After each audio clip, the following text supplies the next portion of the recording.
Crisis management is another thing that your restaurant needs to consider. How do you handle crisis? Now, in the restaurant business, you know the phrase, bad publicity is still publicity. That does not count in the restaurant business, okay? It doesn't count. We have a few food critics that go around restaurants, review honestly, objectively, and then they say their mind. And the point is, once they come, a lot of people trust what they have to say, and then they move on.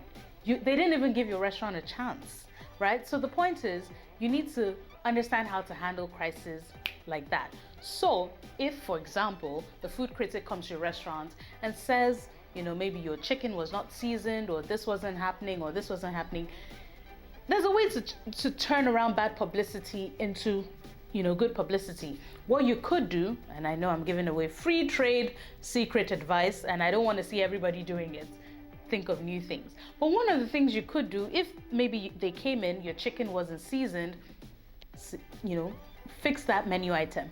When you fix the menu item, offer it at a discount to your customers and let them come try it. Even get like a few people, you know, that are patrons of your restaurant. They constantly are coming to your space, and tell them, please come in and have this on the house just for your feedback, so that you get real-time feedback. Do people enjoy it? Do people like it? And it's fixed, right? So you've turned around the bad publicity. And what would happen is, if people are paying attention, they take that and then they talk about it for you.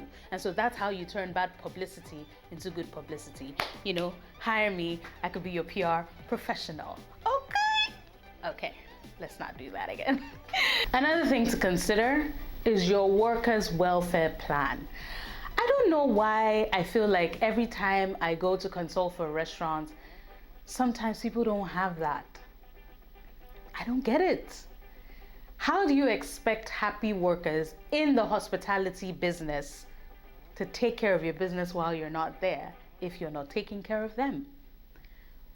Happy people create happy situations. If your workers are happy, your customers will be happy. So please make sure that as you're thinking about setting up your restaurants and thinking, oh, my customers are going to come in and they're going to be, you know, big names and la la la la la, make sure the people that are taking care of them are being taken care of. Now, caveat, Nigerian workers sometimes like to take the piss in what they ask for. Sometimes people could ask you, oh, please, we need private jet to go home. I'm exaggerating, but sometimes the demands sound like that. However, it doesn't mean you're not going to listen to it. It just means that you're going to optimize and decide what comes essentially and is a nice to have. And then the more the business grows, you also include some nice to haves in there.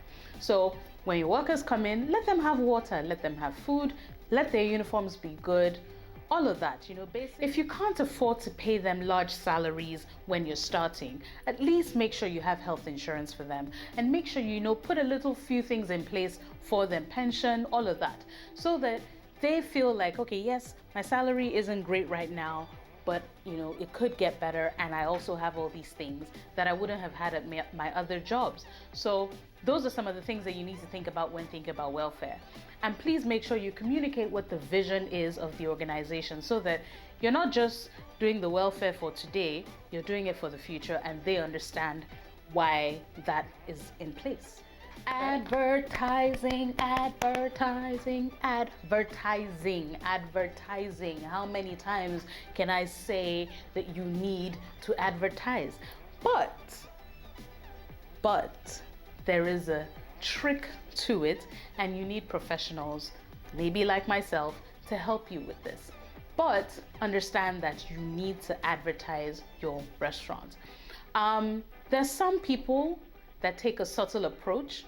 It's still advertising. They may not be the ones shouting it and doing PR stunts and doing all of that, but they're using a network approach. And so what that means is, maybe some of their investors are, you know, a bit popular, or you know, they have their own network of people or circles that they influence. Silent influencers, if you might.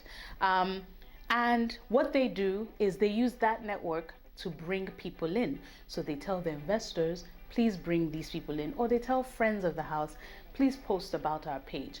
So what happens is a more trustworthy way, at least for the hospitality business, of advertising their business. And so what happens is, so I go to a restaurant, I'm a patron of that restaurant, and then I post about it. Now, I have at least 30 something thousand followers on Instagram. I post about it, people start to ask, oh, where is this? Was the food good? And I say yes, and then they go. And then they start to post about it. And then it trickles down to their friends. That's the silent way. Some other people prefer PR stunts, doing it big. I haven't really seen anybody do billboards yet. Maybe there are people, I don't know. But people do those types of advertising as well. People also have flyers that they drop around the neighborhood that they're in. So if you're surrounded by a lot of offices, people develop like flyers, and then they go around to those offices or packages and then send it out to those offices just so that they're aware. But whatever your method of advertising is, you need to advertise. The last but not the least, and one of the actually most important things if you're going this route, is smart partnerships. Now, smart partnerships could come from the owners of the business to your vendors. Now, if I think about the owners of the business, what kind of smart partnerships do I mean? I mean, you kind of need to say what's your strength, what's my strength. So if there's two people, are you more operations or are you more marketing, right? Or are you more financial or are you more people? You need to identify what those strengths are in your partnership in starting this, because I've seen a lot of restaurants in Nigeria, especially in Lagos. People are coming together to start something, and that's great. I absolutely love that, because that is supposed to bring different perspectives to solving, the restaurant business issues as they exist. Now, what ends up happening is one person kind of, is coasting along for the name, and then two people are doing the job, but one person is really taking on the load, and then, other people aren't really pulling their weight. You kind of need to identify where people's strengths are. Take personality tests before you start. Identify your strengths. Agree on what your space is going to be. Agree on what you want the chef to be doing. Agree on what the location and the name is and the concept is.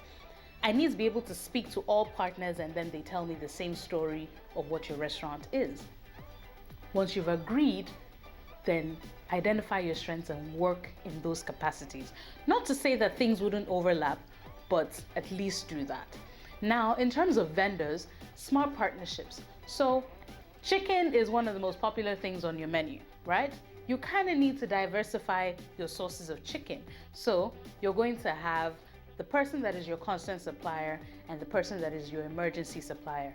That's smart partnerships, right? It's not to say that your constant supplier isn't doing their job. It just means if life happens, you have an emergency supplier, and have an emergency for your emergency supplier as well. It's just what the game is, right? So smart partnerships are very important.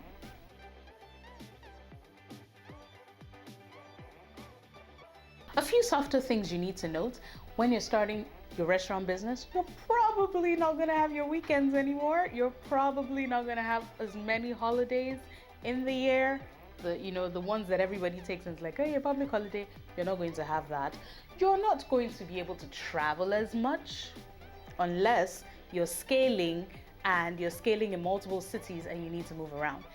In the initial phase, you may not be able to.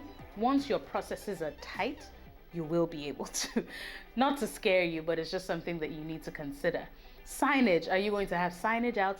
You need to consider that, because in which case you're going to be paying the authorities for having that sign advertised all the time.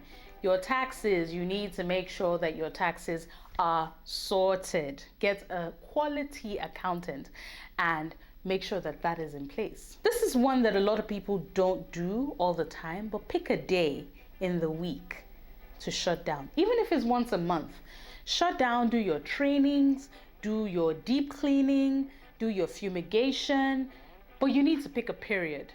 Either you pick a period in a year, or you pick a day in a week, or you pick a day in a month, whatever your restaurant can take.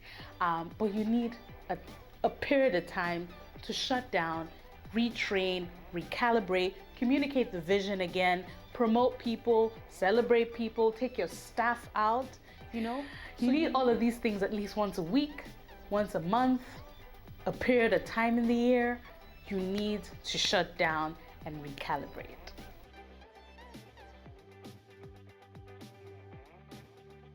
Welcome back to the fun segment. So today I'll be sharing with you some food facts. I don't even know if they're fun, but they're facts anyway. And if you have any interesting food facts, please share them in the comment down below. I think, especially if you have Nigerian food facts, I think I need to do a list of fun Nigerian food facts. In China, birds' saliva is an expensive delicacy. Now, first of all, who went into the bird's beak, mouth, whatever, and scooped out the saliva and said, you know what, this one, I'm going to cook it, I'm going to try it, and it's going to be delicious? Who did that? I need to meet that person because something is wrong with you somewhere. But, you know, not knocking it because Nigeria is good head, so hey. But yes, bird saliva is an expensive delicacy somewhere in China. Another fun food fact, please, let's listen, everybody. It's clean, so fresh and so clean. This one I'm a bit conflicted about, but chewing coffee beans can help eliminate bad breath. Now, why I'm conflicted about it is sometimes when you're talking to a few people and they've just had a cup of coffee, their breath kind of stinks a little bit, right? So for people to say that chewing the coffee beans eliminates bad breath, I don't know, maybe the breath is coming forward and that way is pushed out. I really don't know. But when people have a cup of coffee, I feel like their breath kicks a little bit, you know? This fact, I don't know that I agree with. The final one that, to be honest, I'm gonna need to meet with some scientists, you know? But scientists can turn peanut butter into diamonds. Diamonds are a girl's best friend. Anybody know any scientists out there, you know, that's looking to play with peanut butter? I have a lot of peanut butter that you could turn into diamonds. I don't know how they do it. It's a fact. It's what I'm sharing. All right, thank you so much for joining me today. This Business of Food series has been a lot trying to record it, and I'll try my best to be as consistent as possible. But I hope you enjoyed this video. Please share it with people that are thinking of starting their restaurant business. I also do restaurant consulting, so if they need help, tell them I'm here. I might be able to help. All right, so till the next video, please subscribe, like, share, comment, hit the notification button so you know when I've posted, all of that good stuff. Bye.